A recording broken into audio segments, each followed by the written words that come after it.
Do you feel frustrated trying to grow your franchise? Are you having trouble balancing your consumer and franchise development marketing? Do you wish there was an easier way? Imagine if you had a proven roadmap to take your franchise's marketing from costing you to making you money. That's why we've created the Franchise Growth Blueprint. We walk you through the exact same process that we use to run franchise marketing campaigns for our clients at scale that has resulted in triple-digit growth. This blueprint isn't for anyone.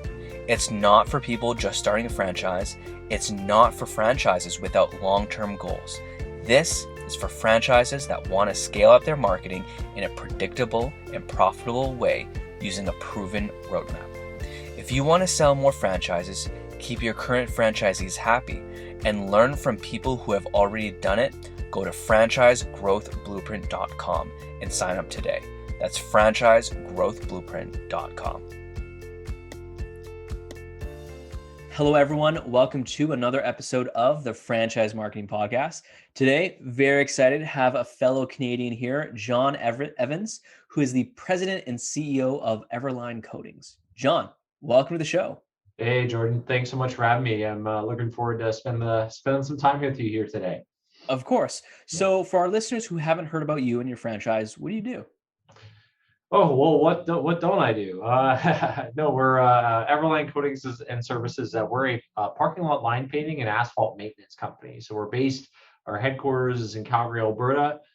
Started it fresh out of university myself, and now we're in 18 locations across Canada and growing, and about to enter the US. Nice. Very exciting stuff. So what made you to decide to go down that franchising route? Many different areas of my life have just led me to franchising. My family, my parents were multi-unit franchisees of a brand growing up. I was a franchisee myself in university as a college pro painters franchisee, so we was able to get my individual franchise up to I think it was number 2 in Canada at the time, and then just as I started EverLine Coatings, I came from franchise environment, coming from college pro in a white collar and a blue collar world, and realize if you apply strong marketing principles and professionalism and all that kind of stuff, you can really get an edge on some lower sophisticated competitors. And so applied that at EverLine right away, and then once it started taking off, and then the gears start going is, hey, nobody's really done their franchise in this space yet. Why not? And we landed on just hasn't quite attracted the right people, the right mindsets as of yet. So we saw it as an opportunity to begin franchising. Right out of the gate there. Awesome. Very cool. So, you come from an interesting background because you are just like steeped in franchise experience. So what was it going like from a franchisee to a franchisor? Well, I feel that going from a franchisee to a franchisor, it's a great question. I think it was more gradual. I kind of started off very much, I was able to go into franchising with the mindset of what would a franchisee think of this business? Because being a franchisee myself, you recognize, you love certain things the franchisor does, and you absolutely hate some of the things that franchisors do. And so I went in just kind of being more sensitive and aware of that. So, things like, trying to structure the individual, like the whole model for the franchisees to, not hate their life, writing that royalty check, but to feel that it just has tons of value coming back at them. So it's really designed to make sure that they are happy with all the resources that's going to get done. So being a franchisee is absolutely crucial to making me, a solid franchisor. Anyway, I love it. Yeah, I think it helps you develop a certain type of empathy that you just can't get anywhere else. Absolutely, it's been something that you recognize that every announcement you make, every decision you make is being watched, it's being scrutinized. these are all people, especially as an emerging brand. The people who join an emerging brand are very entrepreneurial. They have, I think there's the Big Mac that was invented by a franchisee. I want us to invent all the Big Macs here, and yeah, you're going to generate personalities that are looking to the franchisor to do what it's supposed to do, and that is lead the brand into prosperity. And the way I look at it too, I find it quite interesting is, if you compare it to even federalism, whether, if you have the federal government and provincial government or state governments, you each have different roles and responsibilities. And, as, provincial governments or state governments, they're in charge of roads, local health care, all that sort of stuff, versus the federal government is in charge of confederation, making sure it's all working, all that sort of stuff. And I come from a political science background, so having that understanding is that we're kind of like the federal government in a world of provincial or state governments, and it just helps you manage it a little bit better, is keeping the peace in such a way. So yeah. Cool. So you brought up something interesting that I want to dive a little deeper on, right? Like you mentioned your emerging brand, right? And you also brought up, innovation, entrepreneurial spirit for the new franchisees that you're bringing on board. So how are you effectively, I want to say, harnessing that entrepreneurial spirit that your franchisees have without, stepping on your toes in policies and procedures, while, at the same time allowing for innovation? That's a great question. I would say that really what a franchisor should do is provide them with as many tools as they can, as many tools in their toolbox for them to grow and build their own empire in that sense. So being a service brand, we're not a restaurant, we're not a standalone store or anything like that. We can move around. It's up to the individual franchisees at EverLine to go and build their own relationships to become little, local rock stars in their own business community and that sort of thing, of just showcasing that they're just strong, capable business owners, and that's respected by the local community and that sort of thing. And by providing franchisees with the tools to be able to do that, and of course encouraging, and then at our corporate location here in Calgary, embodying that, embodying our core values of being driven, being dedicated, resourceful, integrity focused, value-based, excelling, and nourishing, that they're going to be able to use the foundations that we've laid to really truly get to great business success. And we're not necessarily going in there and micromanaging in such a way, and just be like, hey, you got to do this or that, this way, unless it's detrimental to the brand. If they're growing, I just say, you know what, go nuts and grow that way and that sort of thing. Cool. I like it. Kind of giving them a long leash to really embrace the systems and processes, and kind of allowing them to make it their own. Right. So you're all across Canada right now, BC, Alberta, Ontario. I saw that you're on the East Coast as well. Yep. And you mentioned you're starting to explore going into the US. So tell me more. What's that experience been like so far? We'll get right back to the show, but do you feel frustrated trying to grow your franchise? Are you having trouble balancing your consumer and franchise development marketing? Do you wish there was an easier way? Imagine if you had a roadmap to take your franchise's marketing from costing you to making you money. That's why we've created the Franchise Growth Blueprint. To find out more, visit franchisegrowthblueprint.com. That's franchisegrowthblueprint.com. Now back to today's episode. Well, expanding internationally in the middle of the pandemic has been quite interesting. I can't even get down there, and I'm starting to invest money into growing and all that sort of stuff. But what I've learned is the Canadian franchise, space is not that different than the American one. There's just more people down there. There's more competition for people. But it just forces you to tighten some bolts in order to become better. And in turn, it's making our Canadian brand already better right off the bat. So it's been quite an interesting experience, starting with, learning all the little nuances of all the individual different states, or just understanding how the American franchisee views franchising versus the Canadian franchisee, and what the demands are and what you're competing with, right? In terms of other service brands that we have, studying the FTDs of other service brands, are like, oh, that's how they structured it. That's quite interesting. So what I've been doing is I've been looking for best in class top partners to like for mentorship, consultants, various suppliers or whatnot, and gathering as much intelligence as to what I'm walking into, so that we're just ready to hit the ground running. So it's been quite an interesting experience, that's for sure. Cool. I'd love to hear a bit more about like what, and you don't have to mention the specific brands, but like what interesting ways are some of these franchisors structuring their FDDs? Well, there's, for instance, how you even sell franchises, whether it's an area development or a multi-unit, what works better for your brand. Area development is you've bought this large area there, you have to open up a certain amount or do a certain amount of revenue, versus, just going in, saying this is a territory, this is a territory, this is a territory. You buy a 3-pack and here it goes. And there's pros and cons to all of that.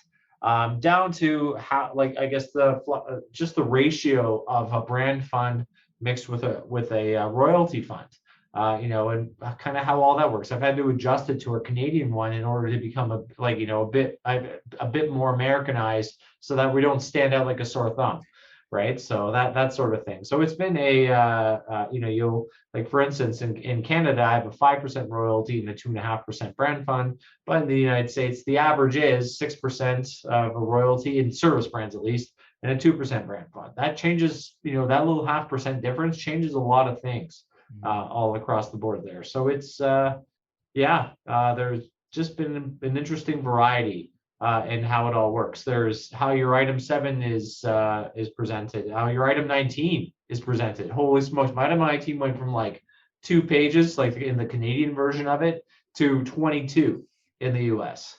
So, and you being able to pull out the data that you need from your existing operations in order to tell a story to prospective franchisees. That's what you need to do. I like that. Very, very in depth. So you mentioned, almost like building this network. What has it been like building this like support system and brain trust for you to effectively launch into the US? It's been unbelievable. It really, the IFA back in 2015, they had a contest called Next Gen and Franchising. And I was the one of the first grand prize winners of that program. So that immediately connected to an outstanding network. I got the personal tour through the neighborly brands, Dwyer Group, like Campus by Dina Dwyer. Was able to go chat with Charlie Chase of First Service Brands, like all these big service brands there, just to tell the story, and then just really trying to take advice as I've gone on. Now you maintain, and you go to these conferences and you start building out relationships. And where my American side relationships began was actually a buddy of mine, Zach Fishman of Fishman PR there. He called me out of the blue last July. And he said, "Hey man, why aren't you down here? Like, it doesn't make any sense that you're down here." And I said, like, you know what, honestly, like, it's kind of that's a big jump to go down to the US. Like, I just don't know if I'm ready for it yet. He's like, you got to get down here because like franchising is going crazy down here. So so he's like, let me introduce you to some FSOs, and I signed on with Franchise Fastlane to take it on there. But that was a 6-month process, and we had to demonstrate very strong Canadian metrics. And so because we had a high performing brand in Canada, that kind of built our credibility throughout the networks in the United States. And so now she's forwarded me on to, Carrie Gilly of Franchise Fastlane has forwarded me on to, a variety of other people. I said, listen, like, I have, every business is a leaky boat. There's little leaks here and there. I'm, plugging my finger and here and there. But I need somebody to come in and tell me where the real structural leaks are so that I can go in and make sure that it's there. And just by asking, who would you recommend? You just get like great people know great people. And it's just spreading like wildfire. And especially to be among the best of the best in the industry, and to have their eyes looking and just peeling apart my whole model in the industry. I'm like, tell me the good, the bad, and absolutely tell me the ugly.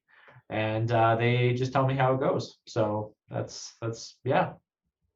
Awesome. Awesome. Yeah. So, John, one question I always like to ask guests is, what advice would you give someone just starting off as a franchisor?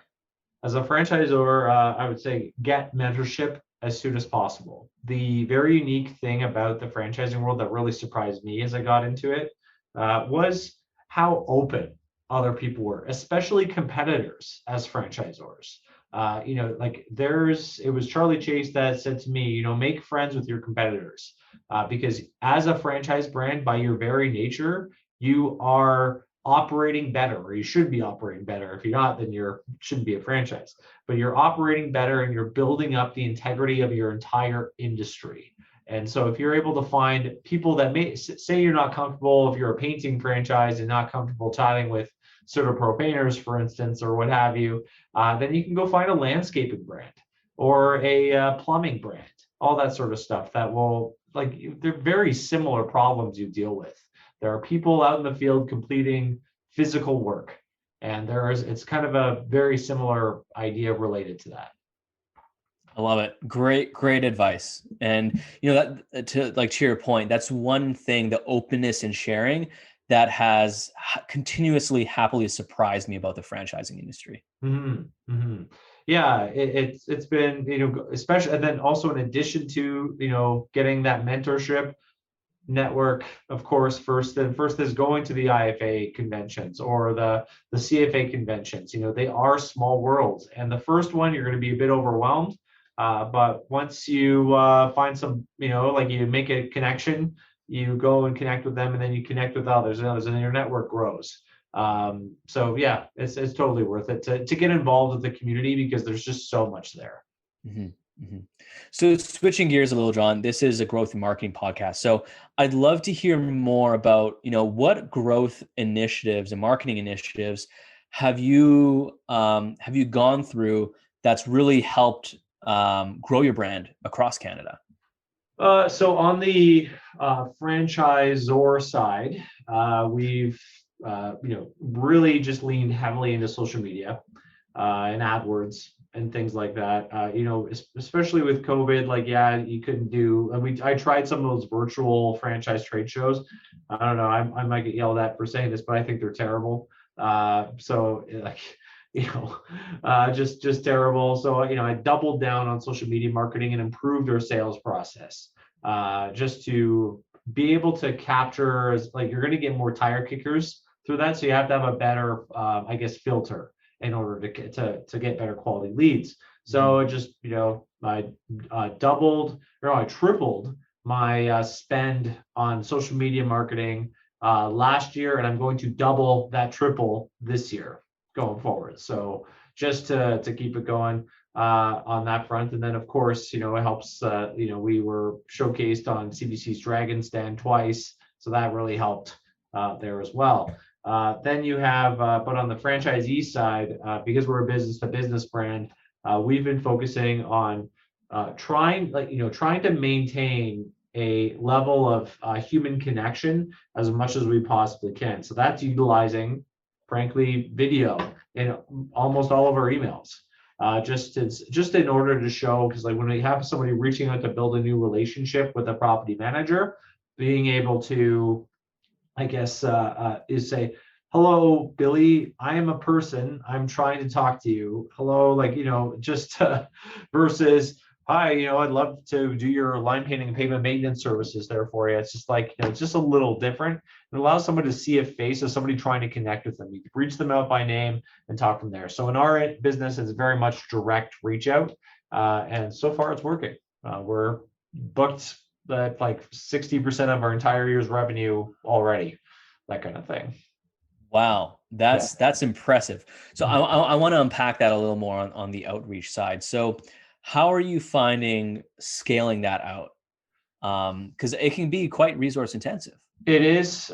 We utilize Vidyard, but we, depends on what we're doing. Now we do have like kind of a mass reach out where we're able to send an email out and kind of have a generic reach out. It's just like, hey, you, it's just me checking in again, or hey, sport. Whatever it is. But for a very, VIP clients that really do need that extra touch, then yeah, you design it so that it's not a 10-minute long video that's scripted and you're saying, oh, I need, hi, my name is John Evans with EverLine Coatings, we're the premier. It's just like 30 seconds tops. Hey, it's me, just want to reach out, like all that kind of stuff. Keep in the ums and ahs, and that just lets you like pound through stuff. It's authenticity, right? It's designed to create, to offer authenticity in a world where that's kind of in demand right now. I'm so glad you brought that up, John, because like authenticity in a world that's more and more automated and streamlined is so undervalued that it's allowing brands such as yours, franchisees such as yours, to really like just stand out head and shoulders above the pack. I think the best example is I get like 9 million LinkedIn messages every day that are automated, that are clearly form letters, that are clearly, they're like, the ones that do cause me to pause and that do cause me to do this when where it says video for John. That, and then I click on that, and it's just naturally, oh, someone made me video. That's very nice. Like, whatever it is. And then that was kind of what got me the idea of we should be doing that for our clients. And so that, again, it's intensive. And if you're sending out 9 bajillion of those automated emails out there, like you can't do 9 bajillion, but I don't know if you can code it to, make it authentically automated in such a way, hey, sport, You're coining a new term, John. That's right. That's right. So this has been an absolute pleasure. I'd love to talk to you all day, but I'm sure you're a busy guy. One way I like to end all of the podcasts is with something that I call the lightning round. So it's a few fast-paced questions coming at you. Are you ready? Sure. Yep. Awesome. So first one, what is your favorite tool or app that you cannot live without? My goodness. I would say Google Workspace. Nice. I don't mean to be boring. Sorry. No, not at all. Not at all. Next question. What is your favorite book? Traction by Gino Wickman. Great book. Classic. Next is, who is a franchise leader that you look up to? John DeHart. Awesome guy. And fellow Canadian. Yep. Yeah. All right. Last question, John, I promise. Where can people find out more about you and your franchise? You can reach out to me directly on, I'm on LinkedIn. If you don't send me if you listen to this and said that just have it all caps, this is not automated, John, I actually listened to you and the whole thing. You can reach out to me there, reach out to me directly by email, john@everlinecoatings.com. And then of course our email, or I guess our website address, everlinecoatings.com. Awesome. John, thank you so much for jumping on the podcast today. I know our listeners are going to absolutely love it. Cool. Thanks for having me. No problem. Bye for now. See ya. Thank you so much for listening to this episode of the Franchise Marketing Podcast. If you found this episode useful, share it with a friend and subscribe now so you don't miss out on any upcoming episodes. And until then, happy marketing.